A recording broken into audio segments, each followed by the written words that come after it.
Let's get you some of that forecast to get you ready for the severe storms that are on the way for places like Green Bay, Wisconsin. Kit's got those details.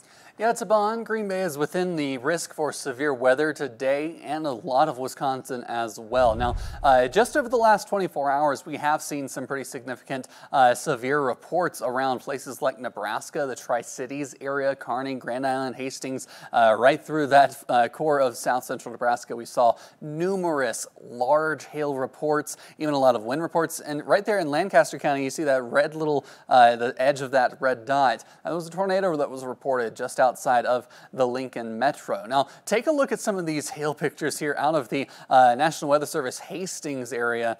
They saw very large hail. Some of those reports that we got in were in excess of 2 inches in diameter. Hastings, Trumbull, York, Malcolm, again, that's right around the airport there in Lincoln, up to 3 inches in diameter hail there, even into Basing, Kansas there, golf ball size hail in Henderson, Iowa, just a little bit larger than a walnut. Now, the severe weather outlook here across the north central region, we've got that slight risk in a pretty broad area across the northern Michigan and upper peninsula there of Michigan, out to Kirksville there in northern Missouri. But the main focus is this moderate risk we see here across the Wasau to Madison corridor there, up to Eau Claire almost, La Crosse, Green Bay. Green Bay, we saw you a moment ago. You are within the moderate risk for this. That is the level 4 out of a 5 category system. It's uncommon we see this great of a risk this far north. Now, the tornado potential focuses from Wasau out to the Eau Claire there area, right along the Mississippi between La Crosse and Dubuque, Iowa there. So we could see some significant tornado activity. When we say significant tornadoes, we're talking about EF2 strength or stronger. That's 111 miles per hour or faster with those winds. And they could be long track supercells as well.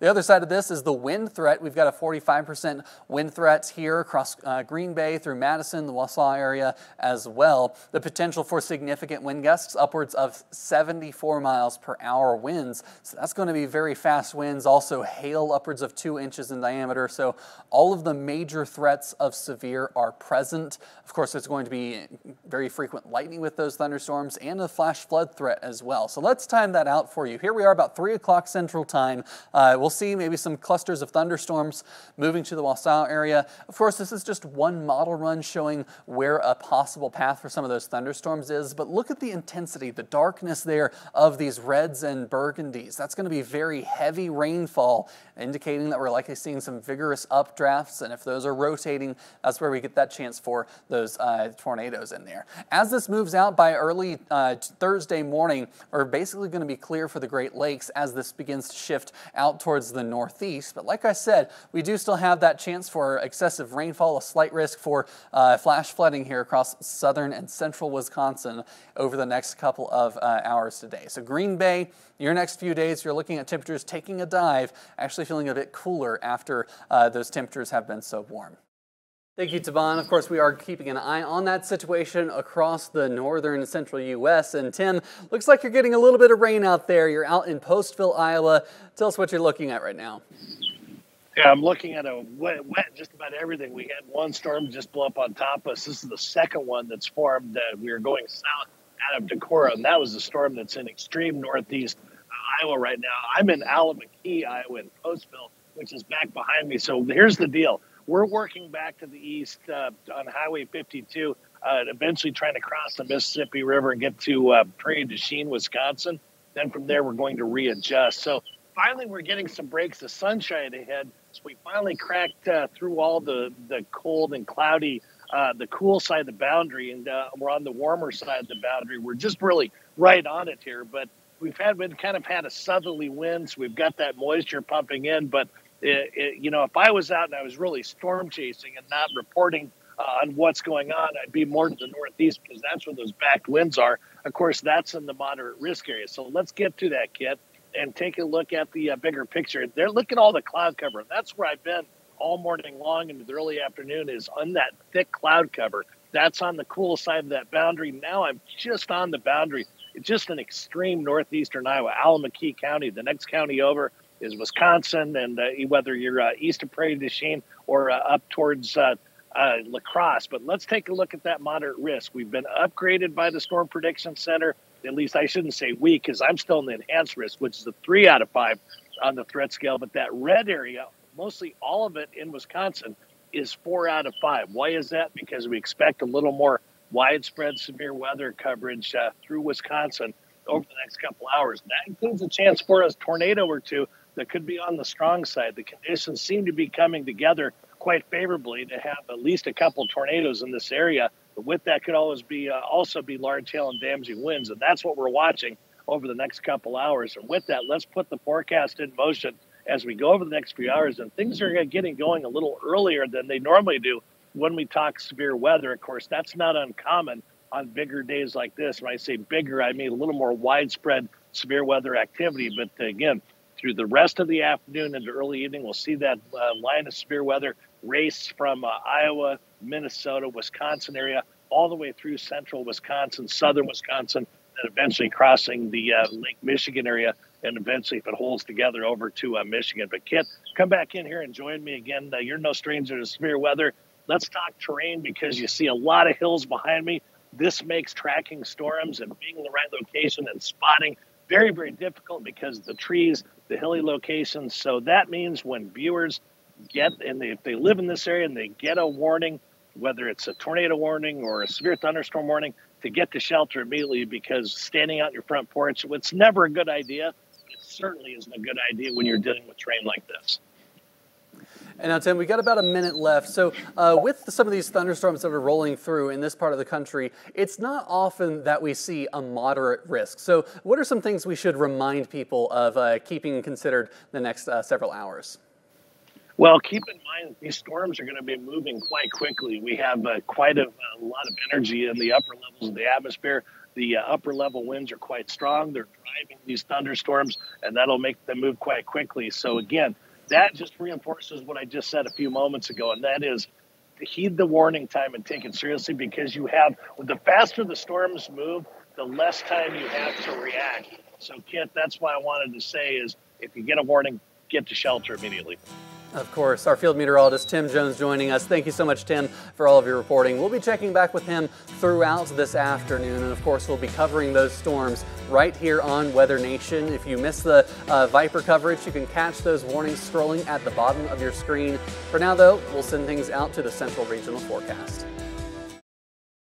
Thanks for joining us here at Weather Nation as we take you out to Alexander, Iowa, looking out at a shelf cloud here just a little bit earlier. Look at how daunting some of those skies are as we begin to see the setup for strong and severe storms on the way. Yeah, and Taban, we're looking at some of the satellite imagery, and we're starting to see some of those storms are bubbling up. We've got some of those anvils out. Yeah. We've also got some shear out there too. So many factors are starting to come together for these thunderstorms. And we do now have a new tornado watch as well. So really starting to get into these severe storms as we head into the next several hours, watching out for them. So let's take you out to Viper radar right now, as we do see on the visible satellite. Like I was saying, some of those initial bubblings of the clouds are starting across parts of Iowa and Wisconsin. So what I'm looking at are these clouds that we see right here, just in the low levels of the atmosphere, this narrow strip of thunderstorms, or of clouds there. These are cumulus clouds. And you can sort of see they've got those dots, dotty nature to them. They're very small, very low-topped clouds. Now, if we clear that off, we see that motion is mostly from the south to the north. So notice right along here, they're sort of moving in that direction. But some of these higher level cirrus clouds are moving more of a northeasterly direction. And so that's actually the shear. Whenever we have winds coming from one direction and then the other, that rolls it around. So using my hands here a lot, I talk with my hands, it's impossible to not do it. But that helps to get that initial rotation. If you get one of those thunderstorms to form in that cross section, like right around in there, that's where we can see the potential for that horizontal rotation to be lifted into a vertical orientation, and that's how we get tornadoes in this kind of a setup. So that's why we've got a tornado watch out around this area. Let's go ahead and put that on the map for you right now, as we've got this until 10 o'clock this evening across a pretty wide area of Wisconsin into northeastern Iowa, as well as the corner there of Illinois, parts of Minnesota as well, and even out into parts of Lake Michigan. So many of these thunderstorms are moving into that really good environment where we're looking at those conditions, like I said, with that shear. We've got enough lifting mechanisms.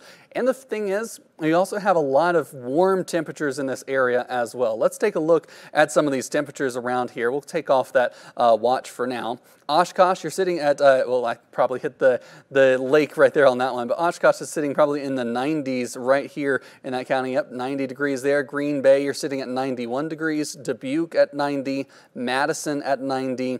Up here towards the Eau Claire area, 78 degrees. So right behind that, or excuse me, La Crosse there, you're sitting behind that cooler air mass. We're looking at the temperatures ahead of this being very warm, and of course a lot of humidity out there as well. That's where we should look at the dew points, I should say.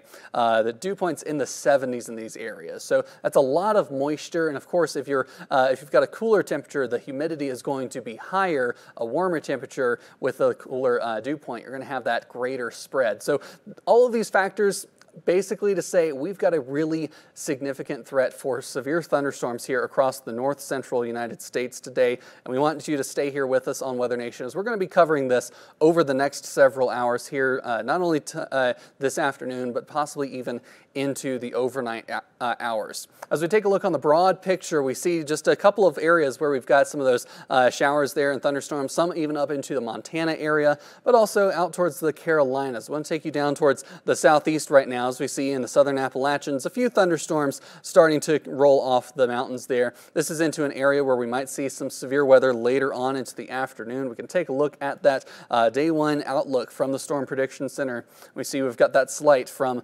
Greensboro all the way up there towards northern Virginia as well. And putting on some more of these states here, we see Montgomery, Alabama, Macon, Georgia, even Panama City down to the Gulf Coast. We've got that severe threat.